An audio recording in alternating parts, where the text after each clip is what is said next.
So, hello, thanks for joining us on our second webinar about the Great British Sailing Challenge. My name is Andy Rice from sailjuice.com, and together I work with Simon Lovesey from Sail Racer in putting this series together. Yeah, hello there. So, Simon and I have been working on this for best part of a year now, and some of you may know quite a bit about it already. But just in case you don't, very briefly, it's a new handicap racing circuit that aims to create exceptional events that deliver fun and fair competition for the sailors. Now, the easiest comparison, but it's not entirely accurate, but I'll sort of say it anyway, is with the Selden Sail Juice Winter Series, which has been going very successfully for the past 10 years. So fundamentally, it's still all about bringing every type of small boat together onto the same piece of water and doing our level best to create as fair a race as possible. Now, to get the GBSC started, I'm going to refer to the Great British Sailing Challenge sometimes as the GBSC.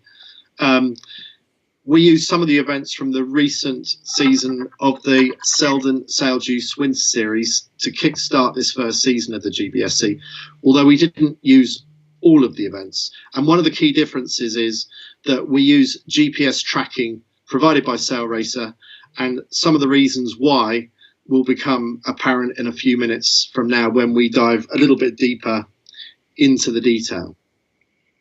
Now, one of the things, the key points that I want to get across to you today is that there are multiple ways to qualify for the grand finals of the Great British Sailing Challenge, which takes place at Rutland Water on the final weekend of September, the 28th and the 29th. And between now and then, there's on average about one event per month around the country.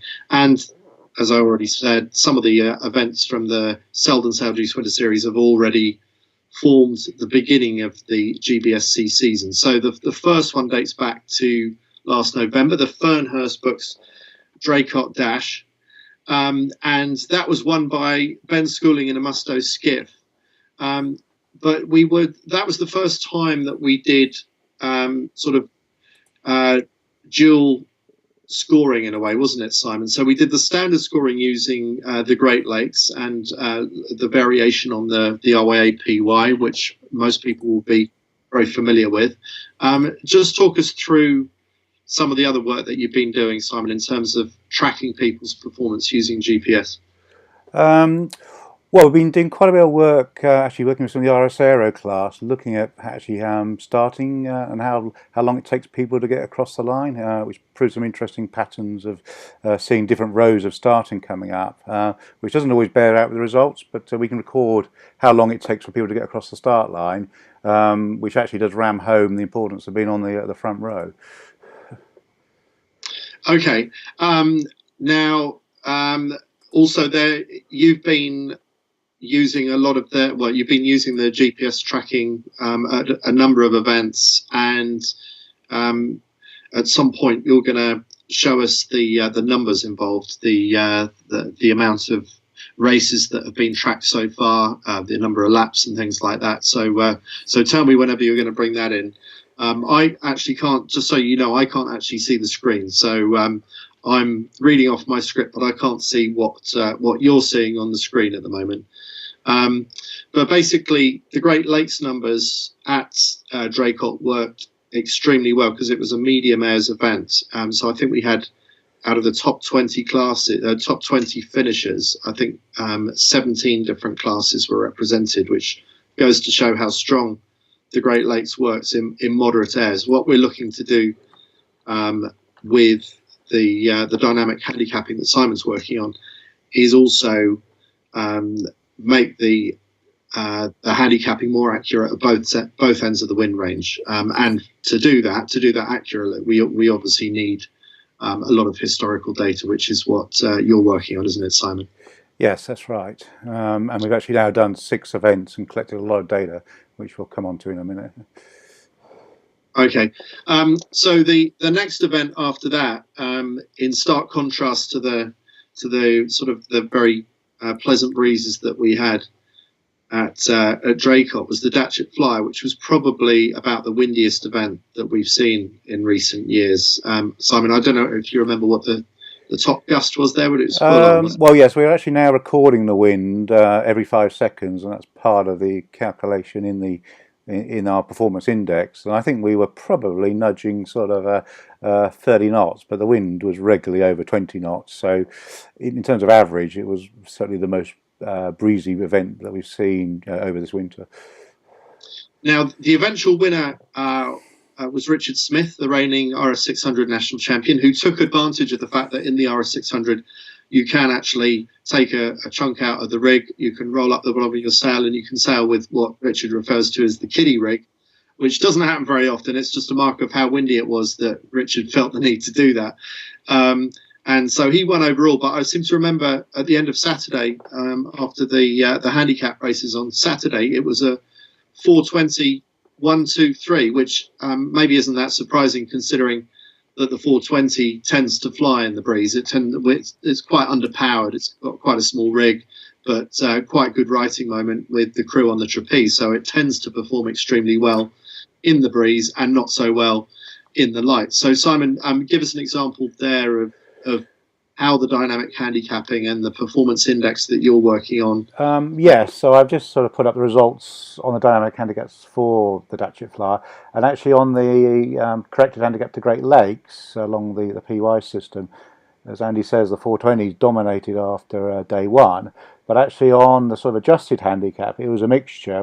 We see the fireball of Sam Metton and the laser of Alistair Goodwin up there. So the classes that were getting a bit hammered on the breeze, which the 420 were benefiting, were given a boost with our dynamic handicap, which was basically saying that that the 420s really were outperforming their handicaps, so we should adjust them sort of accordingly. Okay, yeah. So trying to balance things up a little bit in terms of not seeing one class dominate quite so much in the way that we might see traditionally. And then the Brass Monkey at the other end of the wind range, it was actually very foggy that day. It was a bit of an effort for Phil Whitehead, the race officer, to actually get a race off at all, but they did manage that, and it was Colin and Ollie Murray, father and son, racing together in the Norfolk Punt that won that race. And so anyway, it's been good to see some of the rarer classes come in to the Selden Sail Juice Winter Series, and what we're doing with the Great British Sailing Challenge is very much a continuation of that. If you've got a boat that sails, then we want to see it on the water, and we'll find a handicap for it.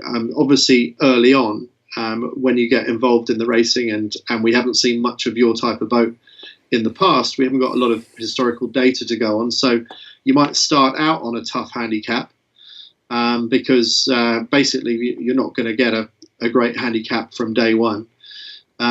You do have to serve your time, and it doesn't take very long though, does it, Simon, for a number to start appearing that's a reasonable reflection? Well, yeah, so it's probably worth at this stage looking at some of the stats. So we're sort of at the half-term sort of basis, and we're seeing some sort of stats starting to take shape. So we've seen 6 events, but over those 6 events we've collected a lot of data, and we've seen quite a big range of winds from sort of probably sub sort of 5 knots up till actually at King George we were seeing gusts of 37 knots. So massive range of winds, and as I said, this plays out to the handicaps and where the dynamic handicap starts to play.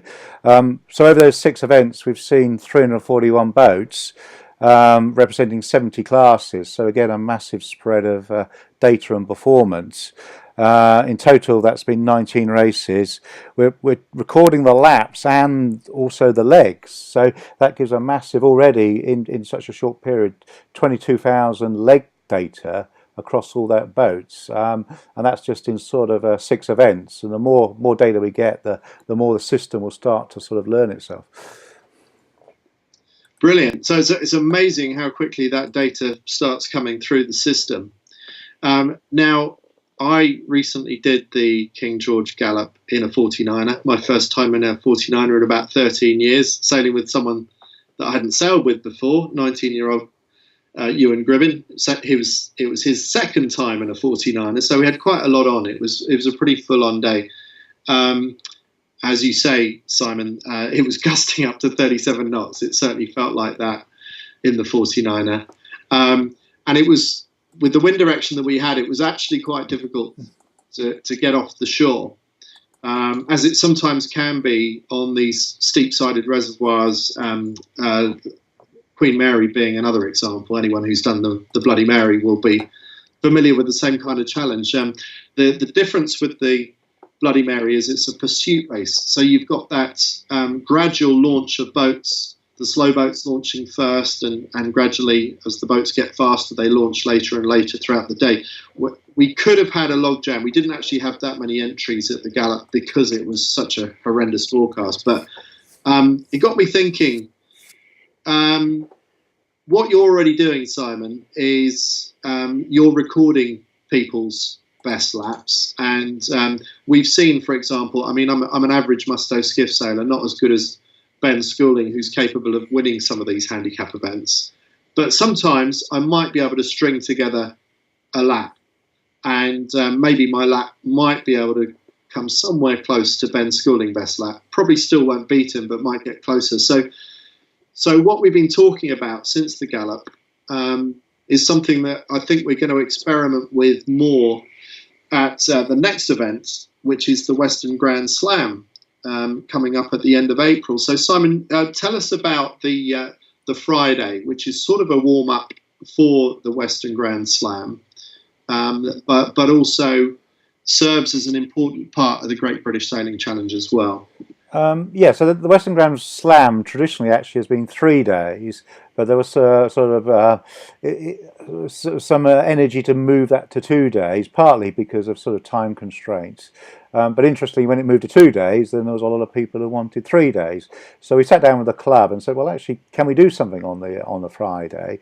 And it became the obvious answer to actually use the tracking technology and allow people to go out and really race the course.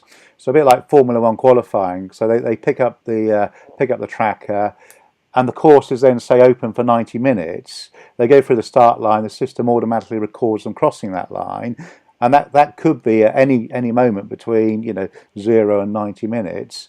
And then they basically go around and do as many laps as they want, and then the system will record it, and it will then work out their best average lap, taking into account the dynamic handicap and the wind conditions. So, for example, if you left it late and the wind was dying in the evening, as it often does, you could actually still get a good lap based on the adjustment to the wind strength.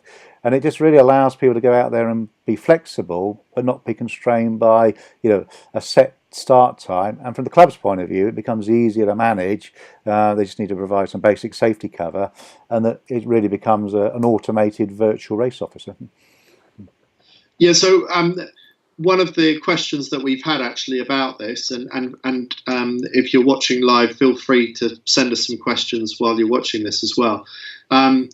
Is what if, all this average lap thing sounds great, get your fastest lap, but surely, and you touched on this just now, Simon, and you half answered it, surely I'll be waiting for the strongest gust of the day, the windiest part of the day, to get the best possible lap, right? Isn't that right, Simon? Well, that'd be the traditional way, and if you do things like Weymouth Speed Week, that's how it happens. They have the course open, say, for the morning, and people just hang on for the gust. But because we're measuring the wind as well, and we're building up a massive database of performance of boats against wind conditions, against leg and angles, we can sort of adjust it. And interestingly, when you look at the Great Performance, the Performance Index, some of the best times are happening in the lighter winds, because the system is self-correcting to those lighter winds. So from the time trials basis, you just need to go out there and do it. So what you're saying is that even in a 420, which we know to be not a particularly fast boat on traditional handicap, you could still go out in a 420 in 6 to 8 knots, and you could still clock up a good time on the performance index, provided that the speed that you go is faster than a 420 would typically go. You're basically racing against the average performance of a 420 in light winds. Is that correct? Yes, so we're taking the wind reading and the performance of that boat, and then we're saying what do we know about that set of circumstances, and give us that handicap. So yeah, the handicap and your performance is adjusting itself. So the beauty of that is we can compare a light wind race against a heavy wind race. Great. Okay. So yeah. So you just need to sail out of your skin for at least one lap. Obviously, a bit like Formula One qualifying. The more qualifying laps you do, the better chance you have of being able to record that best lap. So it still rewards you to go out earlier and record as many laps as possible in the time window available. But coming back to my example of difficult launching at King George, or other places where it's difficult for the whole fleet to get on the water, I think this is particularly relevant for cold weather sailing during the winter, where the people that get out early to make sure they make the start in time sometimes have to sit around in the cold for an awful long time. The benefit of doing this on a 3-race day is if you make the first race this sort of time trial, then as soon as you get on the water and you choose to start sailing properly, you can start going round that lap and you're racing, you're keeping warm. And meanwhile, other people that are a bit later to get on the water have still got time to clock up a decent first race. That's what I like about it. And then at the end of that time trial period, let's say it's 12:30, just after, around lunchtime is when you stop the time trial period, and everyone knows that 12:45 is going to be the start of the next race, of race 2, but that's going to be a traditional, everyone starting off a traditional start line kind of race. Is that how you see it, Simon? Well, definitely, and I think the other point is the logistics of people arriving. So often people are travelling and they can't necessarily make an early start at 11 o'clock, or if they get there, they might have problems with a boat. It's interesting when you look through the results, you see a lot of people actually don't get effectively a DNC in race 1 because they simply just haven't made it. And I think it will give that flexibility and accessibility of getting more people on the water, still giving them a result, but not being tied to a formal start time. Great. Well, I hope we've explained that sufficiently, but I think there's quite a lot for people to get their head around there. So as I mentioned just now, do ask us any questions if you've got any specifics on that. But just coming back to the central theme of this webinar, multiple ways of qualifying for the grand finals of the Great British Sailing Challenge at Rutland Water in September. So that's a closed event. That's an invitation-only event, or at least an event you can only qualify for or be invited for, because it's a maximum entry of 100 boats. So there are very many different ways that you can qualify for this sort of Champion of Champions event at the end of September. The first one is probably the most easily understood. It's have you done well in the overall series of the Great British Sailing Challenge event? So that's taking your best 6 results across the season, and we've got 20 spots available. So that's pretty similar to, let's say, the Selden Sailjuice Winter Series, where we have 7 events and you take your best 4 results to count towards your. Yes, and we're already seeing no one's actually done 6 races, all 6, but actually quite a few people did the 5 events from the Winter Series, and the ranking of the leaderboards now showing is we see the Singletons in their RS 800 leading from the Hawks in the Osprey, and regular Eleanor Craig from Draycott in the Laser Radial. They've all got 5 results, so they're appearing strongly and don't need many more to actually sort of continue that process. Okay, so that's a pretty traditional mix of both showing up on a regular basis and also doing well on the water. So now let's move on to the next one. And again, there are 20 spots available here, and this is who has performed best on the performance index that we've just been talking about. So this is the top 20 from the performance index. The people with the single fastest lap from the whole series can go through. And just to be clear about this is almost the complete opposite of traditional qualifying by doing 6 events. You could show up at just one event, have one amazing lap, and you might actually do well enough to get through to the finals on the single performance of that one lap. So it's the complete opposite of sort of doing your time. This rewards peak performance on a one-off basis. And if that sounds a bit strange, well, for the sailing world it is. But if you think about it, it's sort of a little bit like the 100 meters final in the athletics at the Olympics. When you run the 100 meters, you're measured solely on that sub 10-second time that you run. It's nothing to do with the average scores across the qualifying and then the quarterfinals and the semi-finals and then the finals. It's all about how you run in the finals. So in a sense, that's what this is about. So you could even turn up to the last event before Rutland, which I think is in Ullswater in August. And if you notch up a good lap there, that could still see you through to the finals. Yeah, so interestingly, we've got the results up now. Richard Smith is heading the table, and that was after a stellar sort of result at King George. But it was Sam Metham in the Fireball who had a very good result at Datchet, who'd been leading the table pretty much across the whole winter. And it's about that one result, as Andy says.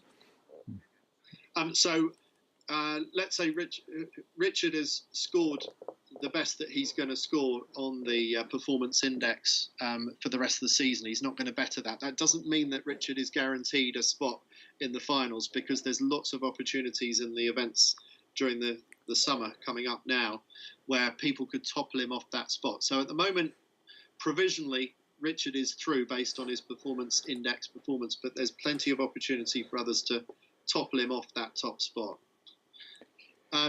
Then something else that we're looking to do is to make sure that whichever boat type you sail, that you have an opportunity of doing well. So we've sort of got subcategories within the overall fleet that are competing in the Great British Sailing Challenge.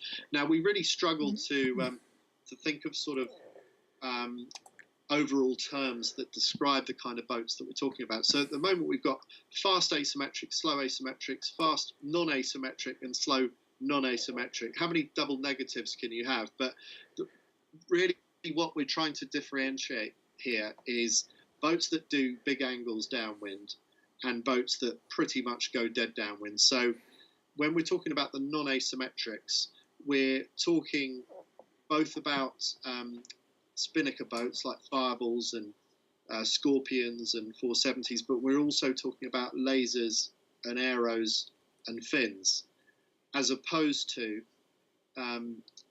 asymmetrics like RS200s, like Formula 18 catamarans, things that do big angles and tend to have a very different way around the race course. Have I got it right there, Simon? Well, that's right. So it's recognising that we see this in pursuit races, actually, where the faster asymmetrics often get taken over by lasers going downwind, because the laser can just sail point to point, and it sort of makes handicapping harder. So we're grouping them out there.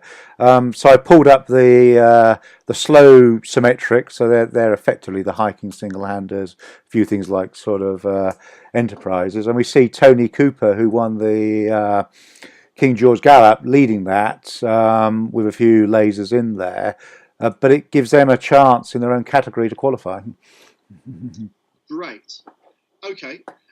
So age categories, we want it to be as representative across all different ages as possible. I think we're doing fairly well in the Selden Seljuice Winter Series on that already, but we want to make sure that every age is represented. So we got the Masters, the over 55s, we've got 5 spots available there. The 19 to 55s, your typical most sailors in that category. You've got youth under 19, you've got junior under 16, and we've got 5 spots up for grabs in each of those categories. Yeah, so I've just brought up the youth section, and we see Jack Lewis leading that in a 420, well, actually drawing with Ben Harris in an Acra 15. Now, interestingly, coming back to the point of having a sort of a stellar lap, it was Jack Lewis, I think from the Tiger Trophy, was sort of middle of the 420 fleet. There was a massive 420 fleet there, about 25 boats. But actually he's leading because he had a really good performance somewhere in that event across the weekend. Okay. Great. Now we know that plenty of blokes are going to turn up anyway, so that they don't get their own category, but the ladies get 5 spots there, the top 5 ladies based on their GBSC performance index. Again, all of these age categories are based on performance under the performance index that we're talking about. So it could still be down to that one fantastic lap that people sail. Then a couple of other categories that need a bit more explanation, in case you haven't already heard me describe this somewhere in Yachts and Yachting magazine or at the RYA Dinghy Show and the various other places that we've talked about these new ideas. The generation game. We want to get kids sailing with adults again, but basically we don't want to restrict it to just kids sailing with their parents. We're really just trying to encourage people of different ages to sail together. So the generation game is for teams where there is a minimum age gap of 18 years between the crew members, if we're talking a double or a triple hander, although we can also have teams of people. It could be father and son, mother and daughter, but various combinations of both sailing in an aero, for example, and they can also qualify for the generation game in that way. But the idea, basically, I think mostly this idea will appeal to parents who want to sail with their kids. And there's no maximum age limit. So even if you're 90 years old, you can still sail with your friend, provided that they're no older than 72. So we're not trying to be too ageist on this thing, but we do want to have that age gap of 18 years. Which I'm quite excited about that, and a lot of people seem to be. Yeah, and we saw the first winners of that, the Highland family from Chase, with two generations, the father and two brothers sailing blazes, take one of the first awards in the generation game. And we should also say that leading the GBSC at the moment is Ralph and Sophie Singleton in the RS 800, so father and daughter in the RS 800. So we're actually seeing lots of examples of people who could qualify through the generation game already. Now, another one that possibly needs even more description, a bit to get your head around here, the Speed 6 Grand National.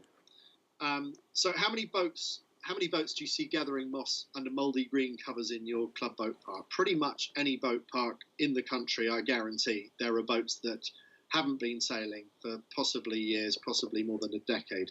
But in most cases, or in many cases, that we've got perfectly saleable boats. They're just not being used, and they're not that attractive because you're not going to win things in them, not on a scratch race. But the Grand National, which now James George of Speed 6, he loved the idea so much that he jumped on board straight away and said, I want to sponsor it.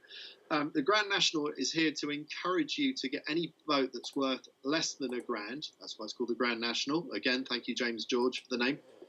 To get any boat less than £1,000 back on the water and race it in the Great British Sailing Challenge. And the thing is, why would you do that? You don't stand a hope in hell normally if you get an old boat out like that. Well, we'll give you a special handicap so that you have a reasonable chance of being competitive against a brand new boat of the same type of class as you. And for example, I've just bought a 470, a 30-year-old 470. It won the World Championships, funnily enough, 30 odd years ago when it was brand new. I bought it for a few £100, and it's still an amazing boat.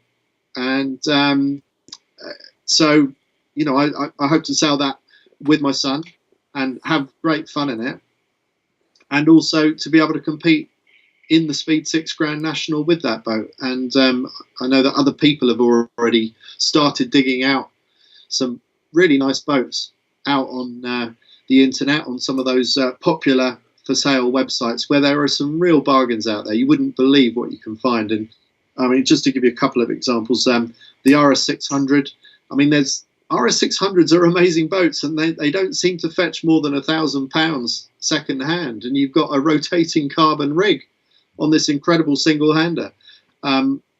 Laser 4000s now these days just called 4000s. I mean, they're barely fetching £1,000. That's an awful lot of boat that you can get back out on the water. And then there's many other boats. James George has bought himself an ex-World Championship winning Enterprise, I believe, for a few £100. So there's lots of opportunity out there. And the thing is, we want to see these boats out there. And once we start building up this data of how these old boats are performing, then we can give them a decent handicap. But Simon, we'll probably kick off with some kind of nominal leg up on the standard Great Lakes number. Is that how you see it starting? And then once the data kicks in, we can start to nail down a more accurate number for these older boats. Yes, so we'll ask the competitors to sort of self-declare their £1,000, and I think, as you mentioned, there'll be sort of checks and balances on that, and then we'll give them a say a minute or so leg up in the handicapping system, and then as we collect more data, we'll be able to sort of accurately reflect that. There is potentially the opportunity of those sailors with the Grand National boats doing some testing themselves. They could download the tracking app and actually go out and race different courses and collect the wind speed, and it may be that we can come up with a fairly accurate handicap quickly, and even before they get to the first event. So where would they find that tracking app? There'll be links off the Sailing Challenge, so they can download that app and then book in. We'd need to know in advance they're doing it, so we can open the sessions for them to record it. But it's something that we can put in place. Well, if you're still with us after half an hour, thank you very much. We're nearly there, and we will hold the webinar open briefly for any questions if you do have any at the end. But I hope you're managing to keep up. We're throwing a lot of new ideas at you all at once here. Here's another one for you. We've spoken about those have a go heroes that will maybe turn up, just do one event, and have a chance of qualifying by just doing one amazing lap on the performance index. At the very other end of the scale, we want to reward people who are prolific, who just turn up and do lots and lots of events, and maybe aren't really winning or doing maybe not getting into the top 10 very often, if at all. But we still want to reward them for showing up. So this is more about quantity rather than quality. So the more events you do, the higher up what I've called the prolific score you go. And so this is purely a reward for showing up. So the best way is to qualify for the finals is to do all of the events. And if you can't do all of the events, do as many of the events as you can manage. So you don't necessarily need to be the quickest on the race course, but you do need to put in the miles on the road to get to the events. So yes, we'll be awarding attendance points effectively. There'll be no discard. So if you do all 12 events, you'll get 12 attendance points, which potentially we may have several people doing all 12, and then we'll try and sort of split those on their best performance. So yes, if there is a tie to be broken, and I'll be really amazed and impressed if we have two boats do all of the events throughout the season, but let's say that were to happen, the tie break would be your score under the performance index. So again, it would come back to who's got that fastest lap on the performance index. But I suspect that mostly this is going to be measured on attendance points alone. So there are a huge number of ways to qualify, and you might be asking yourself, well, yeah, I could tick that box and I could tick that box. You know, I'm over 55. I'm a master. I'm sailing an asymmetric, so I could get through on that one. There's so many different ways that one team could go through to the finals. So if you qualify for more than one category, it's up to our discretion as to how we fill those categories. So you only qualify in one category, which effectively means that it frees up a space for somebody else in another category. Have you got anything to add to that, Simon? Well, I think, as you say, it's the multiple ways of qualifying, and I think the criteria will favour some people. So some of the criteria will favour everyone. I think that's really what we're trying to achieve. So no one is excluded because they've got the wrong boat or they haven't been able to do enough events. Everyone's got a chance somewhere in there. Now, to some extent, if it sounds like we're making it up as we go along, well, yes, we are. This is hugely experimental. I mean, we've given it an awful lot of thought, and a lot of it is based on experience from running the Selden Sailjuice Winter Series. But we also are very open to questions and ideas and things like that. But fundamentally, this is not just about finding the fastest sailor in the country. We hope that the winner of the final will be a deserving winner as one of the best in the country. But we are really trying to celebrate the whole sort of width and breadth of all the kind of sailing that goes on in small boats in the country. The next event coming up in April is the Western Grand Slam. And as we mentioned earlier, that's it's a 3-day event if you want to do the Friday and you want to do the time trialing, or it's still a self-contained open meeting if you just want to do the Saturday and the Sunday. Is that correct, Simon? That's right. So you could just turn the minimum of 2 days. And interestingly, actually, with the Great British Sailing Challenge Performance Index, you could even just do 1 day and get that stellar result and going forward.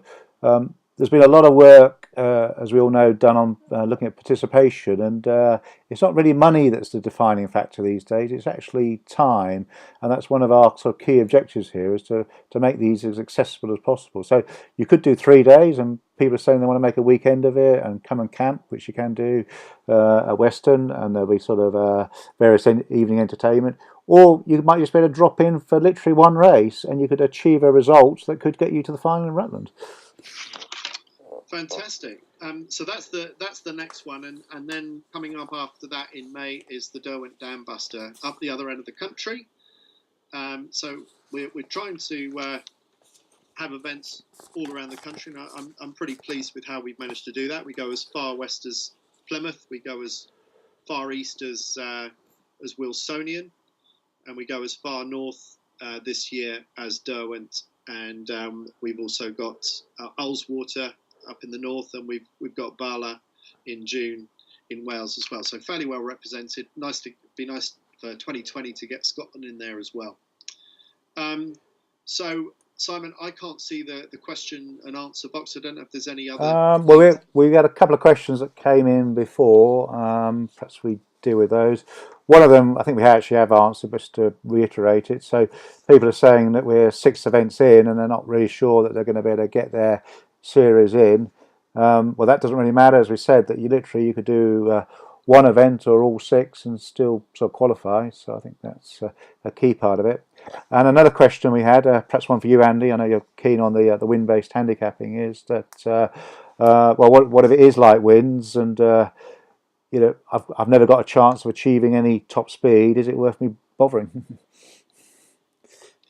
Well, through the what Simon is doing with the performance index, absolutely there is. So increasingly in this series, as the data comes through, the more accurately we've managed to measure the performance of each class in different conditions, the better it will be in terms of turning up in a Fireball or a 420 in light winds, or an Enterprise in strong winds, boats that don't tend to do very well in those conditions, provided that you're sailing it better than an Enterprise is normally sailed. As long as you're sailing a higher than average performance of your boat, you stand a very good chance of doing well. So we're making it much less wind dependent, and hopefully therefore a lot more fun to race in regardless of the conditions.